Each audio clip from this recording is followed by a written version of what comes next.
The evening had been bearable only because of the mask. Seraphina had maintained her position in the alcove, declining refreshments, avoiding eye contact, counting the minutes until propriety would allow her family to depart. But fate, it seemed, had other plans. She was making her way toward the terrace for air when a gentleman rounded the corner too quickly. The collision was inevitable. His shoulder struck hers, sending her stumbling backward. She reached instinctively for the wall, but her hand found only air. As she fell, she felt the ribbons of her mask snap. The silver half-moon clattered to the marble floor. For a heartbeat, there was only silence. Then came the gasps, rippling outward like stones thrown into still water. Seraphina's hand flew to her face, fingers trembling against the crimson mark she could never hide, never erase, never escape. "Good God!" someone whispered. "The curse!" breathed another. She knelt to retrieve her mask, her vision blurring with tears she refused to shed publicly. A scarred hand appeared in her line of sight, holding the silver mask. She looked up into the face of Lord Adrian Blackwood, Duke of Ravencross, the man whose very name made debutantes pale, and mothers clutch their daughters close. His grey eyes, cold as winter steel in every story told about him, held something she couldn't identify, not pity, not disgust, something else entirely. "Your mask, my lady," he said, his voice deep and surprisingly gentle. Then, before the assembled crowd, he extended his other hand. "Might I have this dance before you hide yourself away again?" The ballroom seemed to hold its breath. Seraphina stared at his outstretched hand as though it were something dangerous, something that might vanish if she reached for it. "Your Grace, there's been a mistake." "I am not in the habit of making mistakes, Lady Seraphina." His eyes never left hers. "The waltz is beginning. Will you honour me?" 22 years of lessons in dignity warred with 22 years of shame. But something in his steady gaze, something that saw her, truly saw her, not the mark, but the woman, compelled her to place her gloved hand in his. The orchestra began. Adrian led her onto the floor with confident grace, his hand settling at her waist as though this were the most natural thing in the world. Around them the crowd parted, whispers erupting like wildfire. "You realise," Seraphina murmured, her voice barely audible above the music, "that you've just scandalised the entire assembly." "Have I?" He guided her through a turn with effortless precision. "I was under the impression I was merely dancing with the most interesting woman in the room." She looked up sharply, searching his face for mockery. Found none. "You don't find masked balls tiresome, Lady Seraphina?" he continued. "All that dishonest concealment?" "Some of us," she replied carefully, "require such concealment." "Do you?" His gaze was penetrating. "Or has society convinced you that you do? Tell me, what were you reading in the alcove before our collision?" The unexpected question startled her. "You noticed that?" "I notice many things others overlook. England, 1858, Victorian era. The crystal chandeliers of Lady Pemberton's masquerade ball cast dancing shadows across the sea of masked faces and jewelled gowns below. In an alcove, carefully positioned behind a potted palm, stood Lady Seraphina Ashford, her silver mask concealing what 22 years of whispers had deemed a curse, as she observed the whirling couples who would never invite her to join them. "Have you seen?" murmured Lady Catherine Blackwell behind her elaborate peacock mask to her companion. "The Ashford girl has actually appeared. One would think after 2 decades of hiding, her family would have the decency to keep her away from polite society." The words, though spoken in hushed tones, carried to Seraphina's ears like familiar blades finding their mark. She touched the edge of her mask, ensuring it remained firmly in place, smoothed the deep crimson silk of her gown, a shade chosen specifically to distract from what lay beneath the silver, and pretended not to have heard. At 22, Seraphina had long since become accustomed to such remarks. The cursed daughter of the esteemed Ashford family, she had watched from behind drawing-room curtains as her younger sister Lily was courted, as her childhood friends made advantageous matches and established households, as the society that had recoiled from her at her presentation now regarded her with a mixture of morbid curiosity and thinly veiled disgust. The crimson birthmark that covered half her face, spreading from her left temple down to her jaw like spilled wine on pale silk, had marked her as untouchable from the moment of her birth. Morning light filtered through the curtains of Seraphina's bedchamber when Charlotte burst in, her eyes bright with barely contained excitement. "Miss, there's been a delivery from Blackwood House." Seraphina's heart lurched traitorously. She had convinced herself the previous night was an aberration, a momentary lapse in the Duke's otherwise impeccable judgment. By morning he would surely have come to his senses. The package contained no flowers. Instead, wrapped in brown paper and tied with simple twine, was a book. A first edition of Villette by Cura Bell, her favourite novel, one she had mentioned in passing during their waltz. Tucked inside was a card in bold, masculine script. "You mentioned Miss Bronte's philosophy of self-reliance. I confess I find her perspective on society's constraints provocative. What are your thoughts on her argument that passion and reason need not be opposing forces? Ravencross." "Let me see that." Her mother's voice cut through the moment like a blade. Lady Ashford swept into the room, snatching the book from Seraphina's hands. "This is highly inappropriate. A gentleman does not send books to unmarried ladies. I shall have it returned immediately." "Mother, please! The scandal of last night was bad enough without encouraging further attention from that man." Lady Ashford's expression was granite, but for the first time Seraphina saw a hairline crack in the stone. Her mother's hand gripped the door frame, knuckles white. "You think me cruel, Seraphina, but I remember your presentation.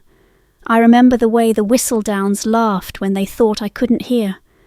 The world is a mouth looking for something to chew on." Lady Ashford's voice dropped, trembling with a terrifying intensity. "The Duke is a man of the world. He will consume you, and when he tires of the novelty, he will leave you with nothing. I hide you not because I am ashamed, but because I cannot bear to watch them break you again." But even as her mother left with the book, Seraphina noticed Charlotte slip the card into her pocket with a conspiratorial wink. At breakfast, Lily examined her fingernails with studied disinterest. "I heard Ravencross sent you something. How peculiar! Why would he waste such a gift on—" She caught herself, but the damage was done. "Well, you know what I mean." Seraphina knew exactly what she meant. The butler's announcement interrupted the tense silence. "The Duke of Ravencross requests an audience with Lord Ashford." Her father's calculation was almost visible. The Duke's fortune was legendary, his properties vast. But the scandal of such a match, a cursed daughter wed to England's most feared nobleman, what would society say? "Show him to my study," Lord Ashford said finally. In her room later, Charlotte returned the book and card, smuggled from her mother's chambers. "You should write to him, miss. When does a man like that ever look twice at any woman, let alone with such regard?" Seraphina's hands trembled as she took up her pen. What did one say to a duke who saw past curses? Her first 3 attempts ended as crumpled paper in the waste bin. Finally, she wrote simply, "Dear Your Grace, Miss Bronte argues that we are shaped by both passion and principle. Perhaps she understood that our scars, visible or hidden, need not define us. Thank you for the book and for seeing beyond what others cannot. S.A." His response arrived before sunset. "Your thoughts on the novel surpass the author's own.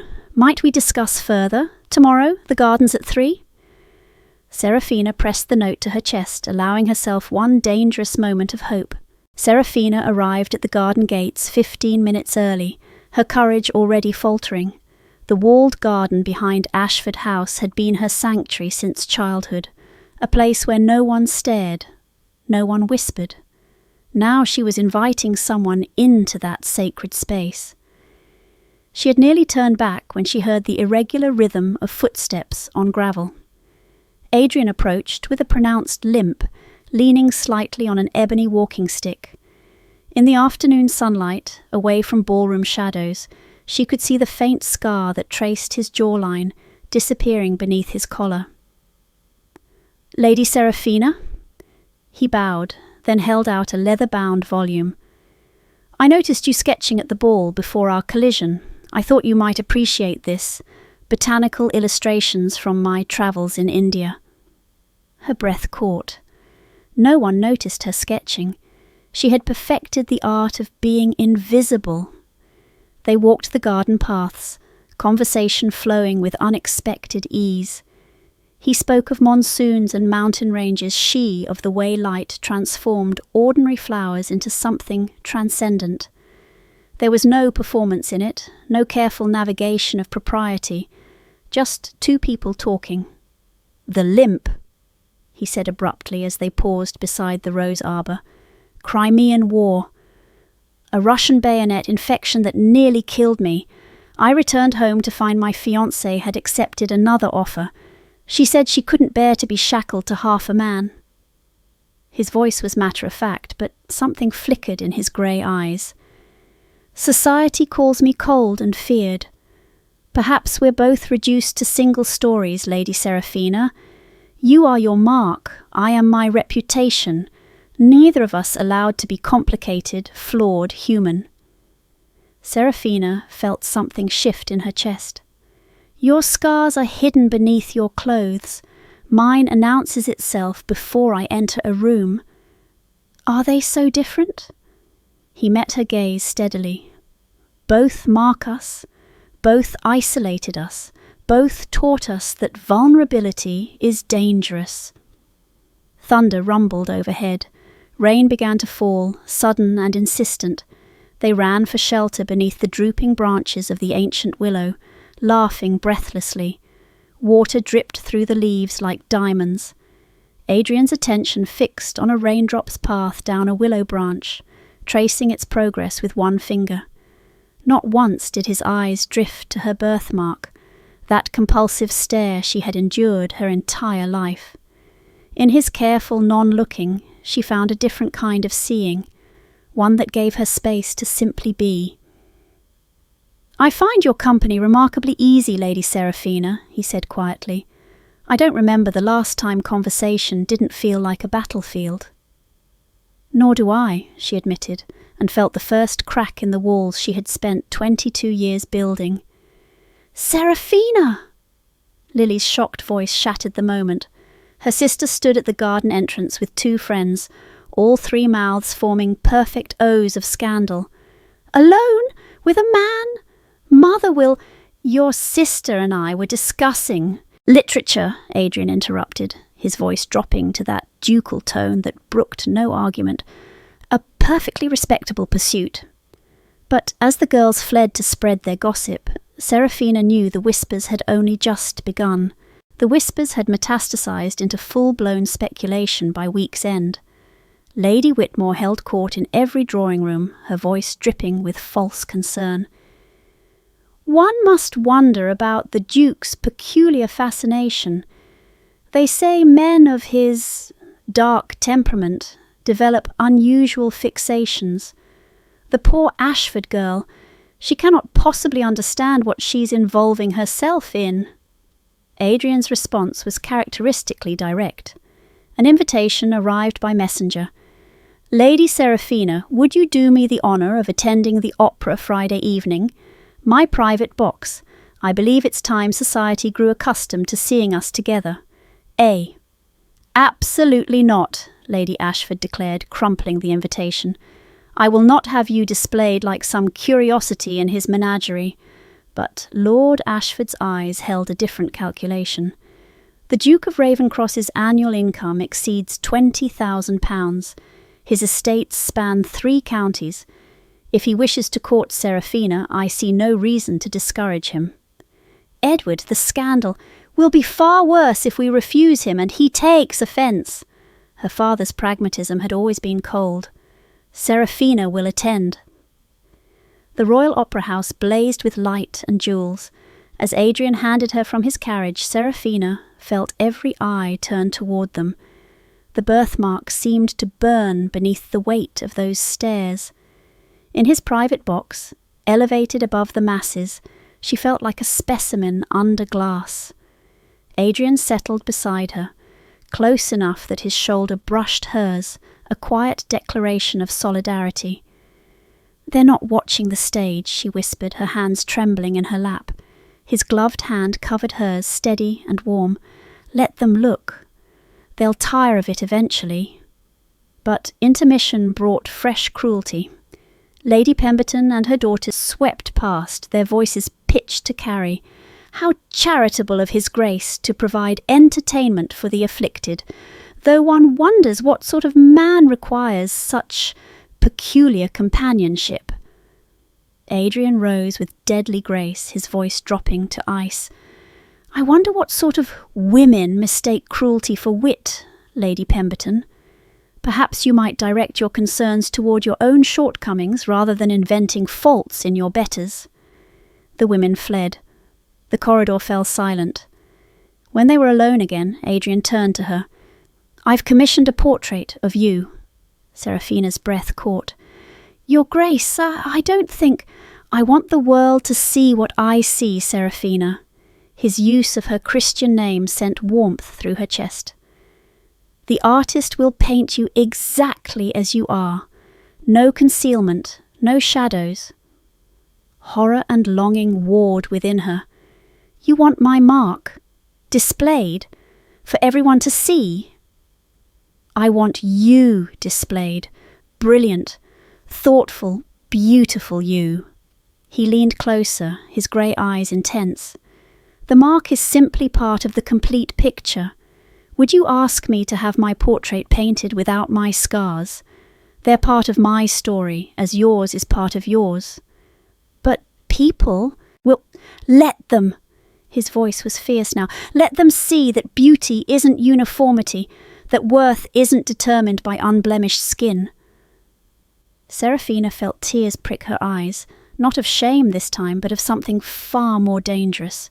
Hope. The summons came at breakfast. "Seraphina, the drawing-room, now!" Her mother stood by the fireplace, her father in his usual chair, Edward by the window with his jaw clenched. Lily examined her teacup with feigned disinterest. "This has gone far enough," Lady Ashford began without preamble. "The Duke's attentions have made us the subject of ridicule.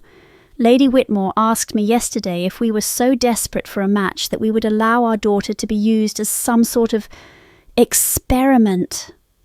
"An experiment worth 20,000 a year," Lord Ashford observed dryly. "The gossip is intolerable, Edward. I will not have it." Her mother's voice shook. "Seraphina, you will write to the Duke declining further contact, or you will be removed from this household entirely. We have Lily's prospects to consider." Lily set down her cup delicately. "At least someone's desperate enough to show interest, even if everyone thinks it's charity. Though I suppose beggars can't be choosers." "Enough!" Edward's voice cracked like a whip. "How dare you speak to her that way, any of you?" He turned to their parents, fury radiating from every line of his body. "You've hidden her away like something shameful for 22 years.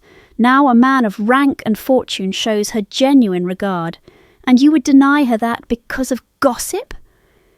Edward, you don't understand." "I understand perfectly, Mother. You care more for Lady Whitmore's opinion than for your own daughter's happiness." The argument continued, voices rising, but Seraphina heard none of it. She fled to her room, locked the door, and finally allowed the dam to break. 22 years of pain came flooding out, every cruel whisper, every pitying glance, Every time she'd been hidden away like a family secret. She pressed her face into her pillow and sobbed until her throat was raw. Charlotte found her there as dusk fell. The maid said nothing, simply gathered Seraphina into her arms and held her while she shook. "I'm so tired," Seraphina whispered finally. "Tired of hiding, tired of being ashamed of something I cannot change." "Then stop hiding, miss," Charlotte pulled back, meeting her eyes. "The Duke sees you, really sees you. When does that ever happen?" In the morning, Seraphina's hand trembled only slightly as she wrote, "Your Grace, I accept your invitation to Blackwood Manor. S." The journey to Kent took 4 hours. With each mile, Seraphina's anxiety grew. What was she doing? Leaving the safety of obscurity for what? Potential heartbreak? Public humiliation? Then Ravencross came into view. The manor rose from the moorland like something from a Gothic novel, all dark stone and wild gardens, imposing yet somehow welcoming, like its master, beautiful in its refusal to conform. Adrian waited on the steps, and when his eyes found hers through the carriage window, they held such warmth that her breath caught. "Welcome," he said simply, handing her down. "Welcome home." His sister Cecilia embraced her carefully.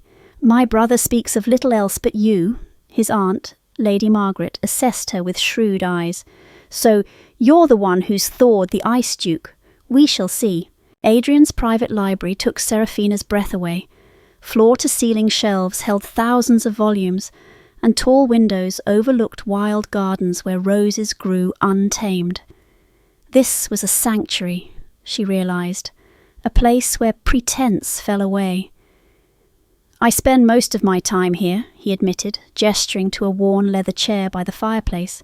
"Society finds me more palatable in small doses." They talked for hours. He spoke of his dreams to reform his estates, to treat his tenants as partners rather than subjects. She shared her fear that she would never be more than her birthmark, never contribute anything of value to the world. "May I show you something?" He retrieved a leather portfolio from his desk, hesitating before opening it. "I write poetry, mostly. No one knows. It seems unsuitable for a duke." The poems were beautiful, raw and honest, exploring loss and isolation and the weight of expectations. Seraphina looked up at him with new understanding. "These are extraordinary, Adrian." "Your turn," he said softly. "I've seen you sketching. Will you show me?" Her hands trembled as she opened her own portfolio, pencil drawings of gardens, architectural details, portraits of Charlotte. Years of work hidden away because unmarriageable women weren't supposed to have ambitions. "Seraphina, these are..." He studied each page with careful attention. "You have genuine talent. Why haven't you pursued formal training?" "I've spent my life being invisible," she whispered. "I don't know how to be seen." Adrian set down the drawings and took her hands. "Then let me teach you." He led her to the drawing room where the completed portrait waited, covered with cloth. "Are you ready?" When he unveiled it, Seraphina gasped. The artist had captured her at the window, afternoon light illuminating her face, birthmark and all. But it wasn't the mark she saw first.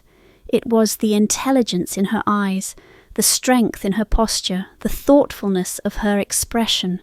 She looked beautiful. Not despite the mark, but as a complete person whose worth transcended it. Tears spilled down her cheeks. Adrian's thumb brushed them away gently, his touch achingly tender. He leaned closer, his eyes asking permission. The dinner bell shattered the moment. At dinner, his family's warmth gradually melted her reserve. Lady Margaret asked her opinion on agricultural reform. Cecilia discussed literature as though Seraphina's thoughts mattered. Edward, who had insisted on accompanying her, relaxed visibly. "He's been dead inside since the war," Cecilia confided later as the men took their port. "Cold. Distant. You've brought him back to life, Seraphina. Whatever society thinks, don't let them take that away from either of you." That evening, Adrian found her in the moonlit gardens. "Walk with me?" They wandered through silvered paths, their silence comfortable and full. "I've been called heartless," he said finally. "Cold, feared. For years I believed them. Easier to be the Ice Duke than to risk feeling anything." He stopped, turning to face her. "But with you, Seraphina, I feel human, vulnerable, alive. You've given me back something I thought the war had destroyed." Seraphina felt her carefully constructed walls crumbling completely. "I'm terrified," she admitted, "of hoping, of trusting this is real." "It's real," he promised, taking her hand. "I'm real. This is real." London welcomed them back with venom. The whispers began the moment Seraphina's carriage returned to Mayfair. By afternoon they had crystallised into something far worse than speculation. "Have you heard?" Lady Whitmore's voice carried across the shop. "Lord Pemberton was at the Duke's Club. Apparently Ravencross is building a private collection of oddities." Seraphina froze. "It's true," the other lady laughed. "He's commissioned a portrait of the Ashford girl, not for the salon, mind you, but for a gallery of grotesques he plans to curate. He told Pemberton he wanted to capture the contrast between a fine gown and a ruined face. He's not courting her, my dear.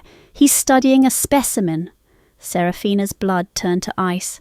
"Apparently," another lady added with relish, "he told Pemberton she was so desperate for attention she'd believe anything. They're all laughing about it at the clubs." Charlotte gripped Seraphina's arm, but she barely felt it. Every moment at Ravencross suddenly reframed itself. The careful attention, the poetry, the portrait. All of it performance, all of it lies. The confrontation came at the park 2 days later. Miss Pemberton approached with false sympathy dripping from every word. "Dear Lady Seraphina, I felt you should know the truth before you embarrass yourself further. Did you truly believe the Duke of Ravencross saw past your mark? It was all sport. A wager, £5,000, says he could make you fall in love with him within a month. From what I hear, he's already won." Seraphina fled, her vision blurring with tears. Adrian's first call came that afternoon. She refused to see him. His letters began arriving hourly. She returned each one unopened, her hands shaking with rage and humiliation. Every fear she'd ever harboured had been proven true. She was exactly what society claimed, pitiable, desperate, foolish enough to believe someone could see past her curse. On the third day he appeared at her door as rain began to fall. "Lady Seraphina must see me," she heard his voice from her window. "Please, there's been a terrible misunderstanding." "Miss Seraphina is not at home," the butler replied firmly. From behind her curtain she watched Adrian stand on the steps, rain soaking through his coat. He didn't move for an hour, then 2. Water streamed down his face as he stared at her window as though he could feel her watching. "Please," he called out finally, his voice raw. "Seraphina, please. It's a lie.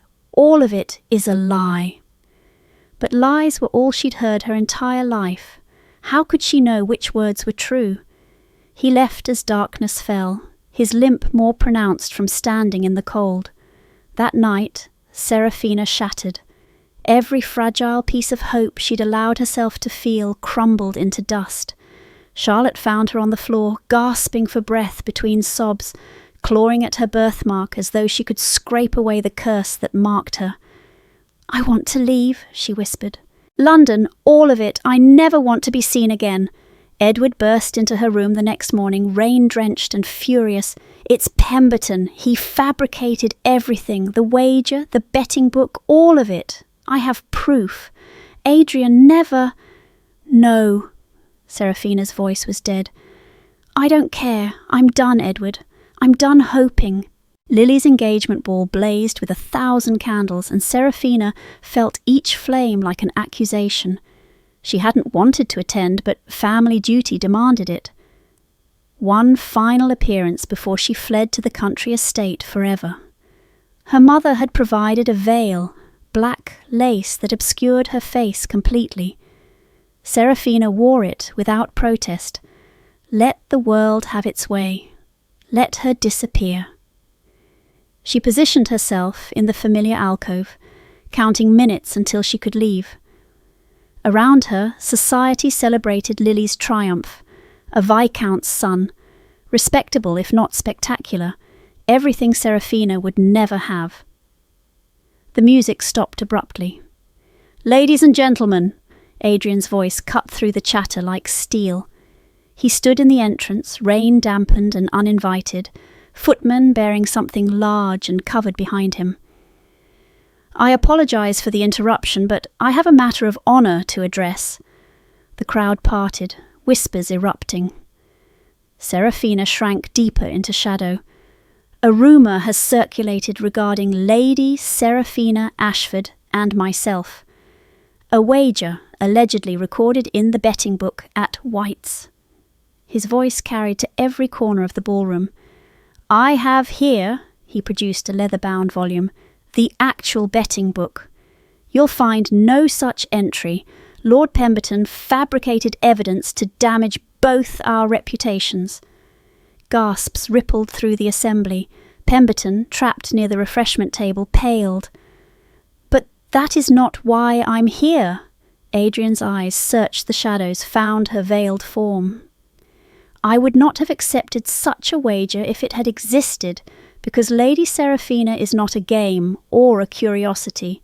She is the most remarkable woman I have ever known."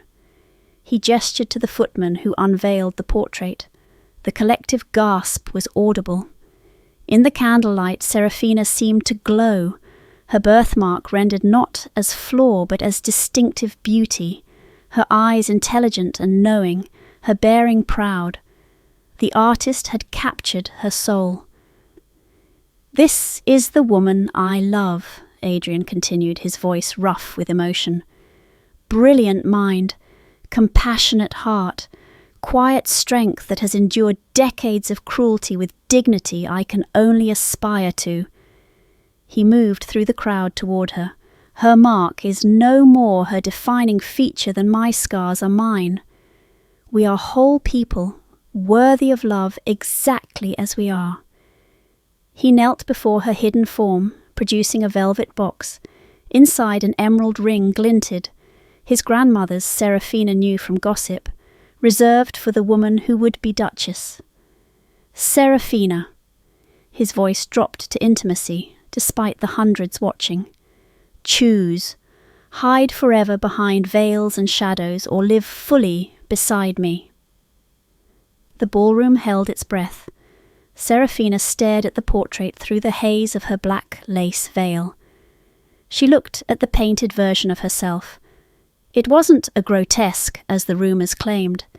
The artist hadn't hidden the mark, but he hadn't highlighted it either.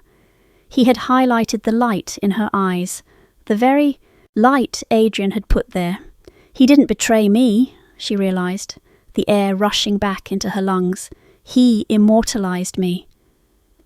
She looked at her mother in the crowd, whose eyes were wide with panic, silently begging her to stay hidden, to stay safe. Then she looked at Adrian, kneeling on the hard marble, offering her a life of risk and sunlight. Fear told her to run. The alcove was safe. The veil was safe. But looking at Adrian's shaking hand, she realised he was terrified too. He was risking rejection in front of the entirety of London just to prove a point to her. He wasn't the Ice Duke anymore. He was just a man, waiting for her to meet him halfway. A silence stretched, heavy and agonising, for 10 seconds. 20. Slowly, deliberately, Seraphina stepped away from the alcove. She didn't reach for the ring yet. She reached for the veil. "I am done with shadows," she said, her voice shaking but gaining strength with every syllable. She pulled the lace free. The veil fell away. The veil pooled at her feet like shed skin. Seraphina stood before 500 people with her birthmark fully visible, her chin raised, her hand extended toward the kneeling Duke. "Yes," she said clearly. "I choose you, I choose us. I choose to be seen." Adrian slipped the ring onto her finger and rose, pulling her into an embrace that scandalized every matron present. She didn't care. For the first time in 22 years, she didn't care what they thought. They married 1 week later in a small ceremony at Ravencross Chapel. No veils, no shadows.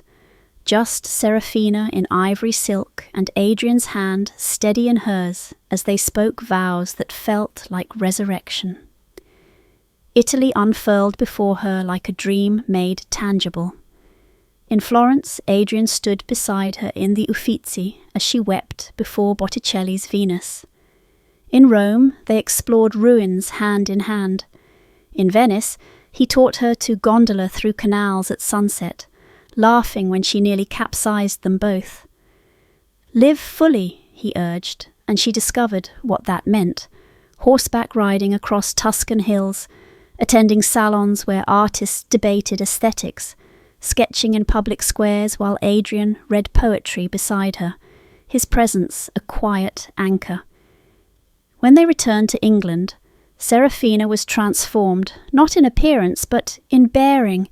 She was no longer the hidden daughter, she was the Duchess of Ravencross, and she wore the title like armour.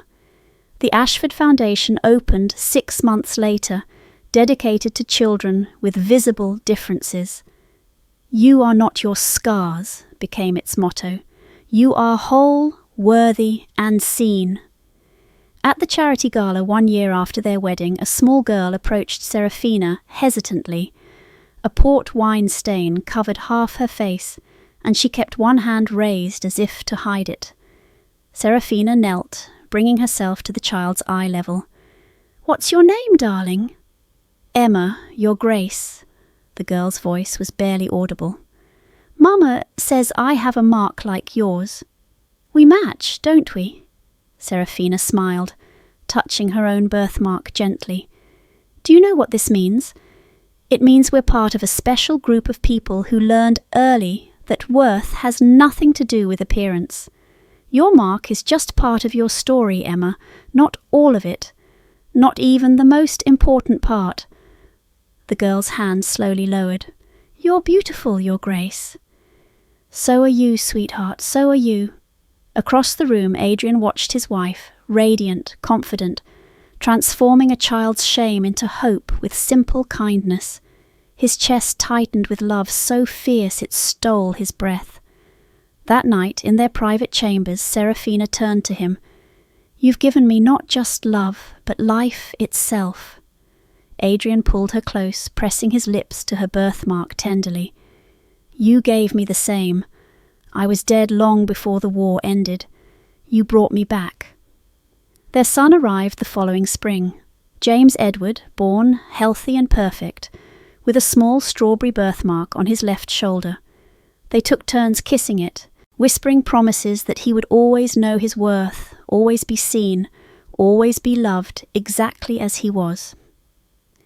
In the garden at Ravencross, Seraphina sketched while Adrian composed poetry nearby. James played at their feet, laughing at butterflies. The birthmark on her face caught the afternoon light, and she no longer flinched from it. She had learned what Adrian knew from the beginning.